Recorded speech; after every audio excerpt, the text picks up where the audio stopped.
السلام علیکم ګران شاګردانو، الله دې وکړي چې روغ جوړ ویاست. راځو د نن سبق ته. د نن سبق چې دی هغه پریزنټ پرفیکټ کنټینیوس ټینس پیسیو وایس دی. فعل حال مکمل جاري زمانه په پیسیو وایس کې. دا په دوو برخو باندې. اوله برخه یې تعریف، د دې استعمال څه وخت استعمالیږي، بیا د دې هیلپینګ ورب فرمان د دې چې کوم اصول یا رولز دي دا به زده کوو. دویمه برخه چې ده هغه بیا جملو جوړولو ته انتخاب شوی دی چې په هغه کې به موږ جملې جوړوو په دې ټینس کې چې څنګه جملې جوړیږي. اوس په راسو دې سبق ته د دې ټینس ته تعریف ته چې دا څنګه استعمالیږي.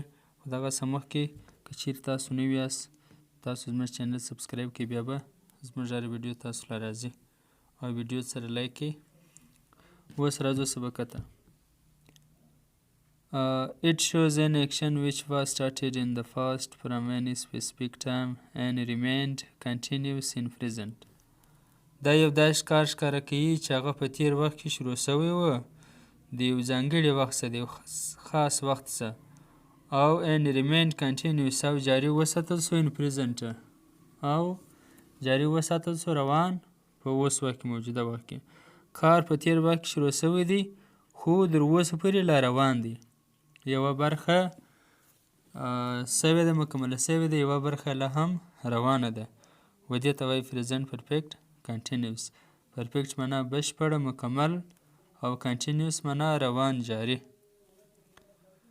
دا د دې استعمال سلو پیژندنه سول. او راځو اوس هیلپینګ وربز له. هیلپینګ وربز یې دی have been being او has been being. او ورب ترډ فرم، په دې کې ترډ فرم استعمالیږي. سینګولر has been being، سینګولر سره has been being استعمالیږي د واحدو نومو سره لکه he she it. او پلورل د جمع نومو سره دغه سره have been being استعمالیږي. پلورل معنا جمع نومونه we you they چې ډېر نومونه. نو دا استعمال سلو، دا یې اصول سلو. اوس به راسو جملو ته. جملې به زده کړو. که چا ویډیو نه لایک کړی لایک یې کړئ، او که کوم پوښتنه لري کمنټ کې ولیکئ. اوس به راسو د جملو جوړولو ته. تاسو ښه غور وکړئ، په غور سره باندې د جملې جوړول واورئ او زده کړئ چې بیا په روان وخت کې تاسو ته ډېر اسانه وي. The thieves have been being forgiven. غله معافیږي، غله معافیږي. Have the thieves been being forgiven؟ آیا غله معافیږي؟ او the thieves have not been being forgiven، غله نه معافیږي. The tea has been being made، چای جوړیږي. او the food has been being cooked، خواړه پخیږي. The water has been being boiled، اوبه ایشیږي. دا د دې جملې سولې. او بعض خلک دا وایي، استادان دا وایي چې په پیسیو وایس کې پریزنټ پرفیکټ کنټینیوس ټینس نشته.